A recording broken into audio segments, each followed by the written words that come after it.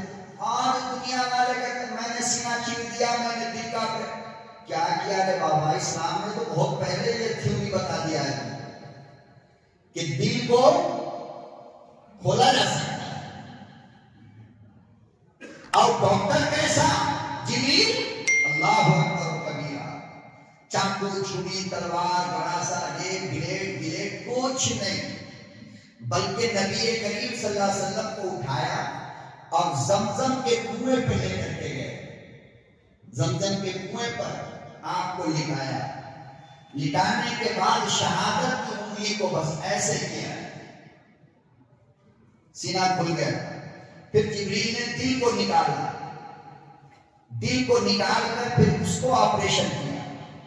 پھر اس میں جو دنیا کی محبت بھری تھی اور گناہوں کا مادہ تھا کالے رنگ کا، اس کو نکال کر پھینکا اور سونے کے تخت میں جنت سے جو ایمان اور حکمت لے کر آئے تھے اس کو اندر ڈالا، اور ڈالنے کے بعد ایسے کیا، دل مڑ گیا، پھر دل کو اندر رکھا، پھر سینے کو یوں کیا، سینہ بھی جڑ گیا۔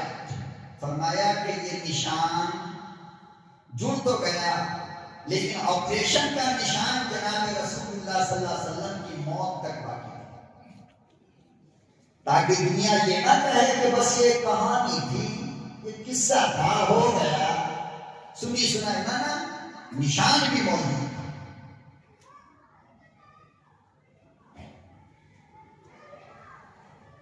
پھر زمزم سے دھو دھا کر کے جبریل امین نے ریڈی کیا، اور ریڈی کرنے کے بعد براق کو لا کر کے سامنے جو جنت سے سواری لائے تھے، براق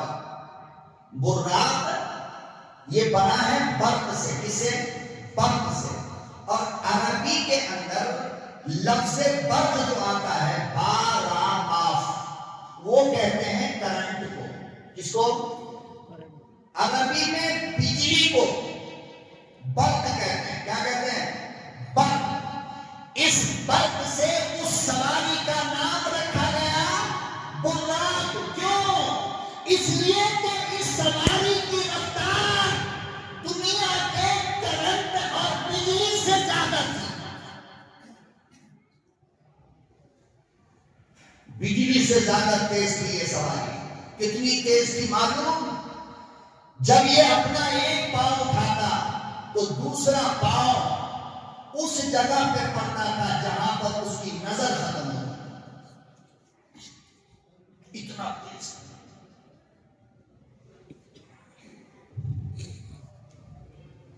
امام الانبیاء محبوب کبریا حضرت محمد مصطفیٰ صلی اللہ تعالی علیہ وسلم معراج کا دولہا بن کر تیار ہو گیا، سواری لا کر رکھی گئی، 50,000 فرشتوں کی بارات نکلی ہے، تمام کے تمام جلیل القدر فرشتے بھی موجود ہیں۔ اللہ اکبر و کبیرہ لوگوں، خوشیوں کا موقع آتا ہے، اسلام کو بھول جاتے ہو، خوشیوں کا موقع آتا ہے، نبی کی سنت چھوڑ دیتے ہو، خوشیوں کا موقع آتا ہے، نماز کو بھول جاتے ہو، مگر میرے نبی کا پیار دیکھو۔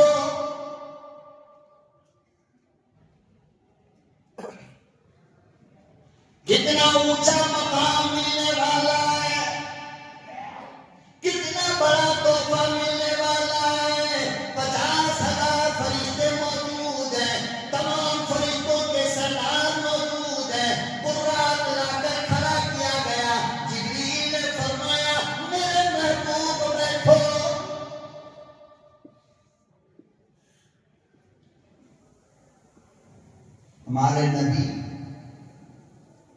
چپ چاپ کھڑے ہو گئے. جبریل امین کے کہنے کے باوجود آپ بیٹھے نہیں. 2-4 منٹ کے لیے میرے بھائی اکیلے میں بیٹھ کر کبھی کبھی آنکھ بند کر کے اپنے نبی کو سوچا کر کہ میرا نبی کتنا مہربان تھا. جبریل کہہ رہے میرے محبوب بیٹھیے، ساری تیاری ہو چکی ہے، بس آپ کو سواری پہ بیٹھنا ہے اور میں لے کر چلوں گا. میرے نبی نے فرمایا کہ نہیں، میں ابھی نہیں بیٹھتا. کہا کیوں؟ کہا پہلے میرے اللہ سے پوچھ تو لو کہ میرے لیے اتنی تیز سواری قیامت کے دن میری امت کی پرسرات پہ کیا حالت ہوگی. جو بال سے زیادہ باریک ہے، تلوار سے زیادہ تیز ہے، میری امت اس پر سے کیسے گزرے گی. میرے اللہ سے پوچھ گیا. پروردگار عالم نے حکم نازل فرمایا کہ جبریل میرے محبوب سے کہہ دو کہ میں خدا وعدہ کرتا ہوں کہ آپ کی اوریجنل امت کو، ملاوٹ والی نہیں، آپ کی اوریجنل امت کو میں پرسرات سے اس طرح گزار دوں گا کہ وہ گزرنے کے بعد پوچھیں گے پرسرات کب آئے گا.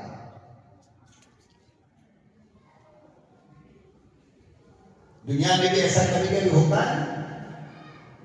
فرمایا کہ آپ فکر نہ کریں، جب یہ پیغام اللہ نے دے دیا تب امام الانبیاء جناب رسول اکرم صلی اللہ علیہ وسلم براق پر بیٹھے ہیں. اب جب میرا نبی براق پر بیٹھا ہے تو براق کا کام کیا تھا؟ سیدھا نکل جاتا نہیں. جب میرے نبی براق پر تشریف فرما ہوئے تو براق ذرا نخرے کرنے لگے، ادھر ادھر تھوڑا گردن بردن ہلانے لگا. جبریل امین نے پکڑ کر ڈانٹا، کہا کہ خاموش کھڑا ہو جا، تیری پیٹھ پر اس وقت وہ بیٹھا ہے کہ اللہ کے بعد اس کا مقام ہے، اور اس سے زیادہ خوش نصیب تیری پیٹھ پر کبھی کوئی اور بیٹھا نہیں. مصطفیٰ کریم صلی اللہ علیہ وسلم نے فرمایا جبریل تم نہیں جانتے ہو، یہ اسی بات کو جان کر خوشیاں منا رہا ہے، اسی بات کو جان کر تھوڑے نخرے کر رہا ہے. یہ محبوب کا پیار ہوتا ہے. کیا ہوتا ہے؟ پیار ہوتا ہے. خاموش کھڑے ہو جاؤ، خوشی منا لینے دو. یہ اس بات کو سمجھ رہا ہے کہ میں دنیا کے نبیوں کے سردار کو اپنی پیٹھ پر لے کر بیٹھا ہوں. آپ بتاؤ، جب براق نے پیٹھ پر نبی کو لیا تو خوشی میں جھومنے لگا. ہجرت کی رات میں جب غار ثور پر جو بالکل ایسے ہے، اور میں تو چیلنج کرتا ہوں کہ شاید ہم میں کا کوئی اس وقت جو یہاں بیٹھا ہے وہ غار ثور کی انتہا تک چڑھ جائے، بڑا نصیب والا ہوگا. ورنہ کسی ایسے ویسے کے بس کی بات نہیں، اتنی اوپر ہے. تو جب براق کی پیٹھ پر نبیوں کا سردار بیٹھا، براق کی خوشی کا یہ عالم، اور ہجرت کی رات میں جب نیچے سے لے کر غار ثور کی چوٹی تک صدیق نبی کو اپنی پیٹھ پر بیٹھائے گیا ہوگا تو صدیق کو کتنی خوشی ملی ہوگی.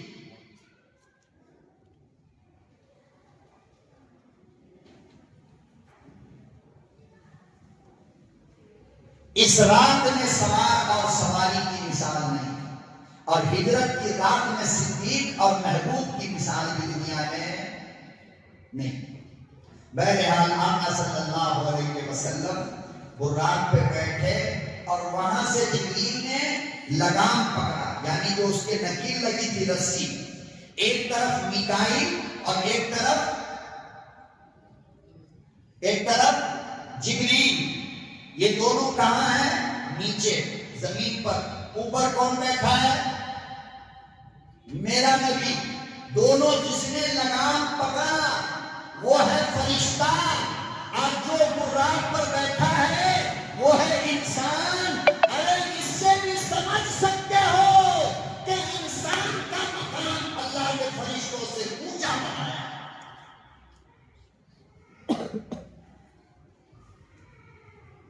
یہی وہ چیزیں ہیں جو واقعات کے اندر امت کو سمجھانے کے لیے بیان کیا جاتا ہے. لیکن فرشتوں سے بلند ہونے کے لیے مصطفیٰ کی غلامی ضروری ہے، نبی کے طریقے پر زندگی جینا ضروری ہے، اللہ کے بتائے قانون پر عمل کرنا ضروری ہے. انشاءاللہ اس سے آگے کا سفر اگلے جمعہ کو اللہ عمل کی توفیق عطا فرمائے، اچھی سمجھ عطا فرمائے. وآخر دعوانا ان الحمد للہ رب العالمین.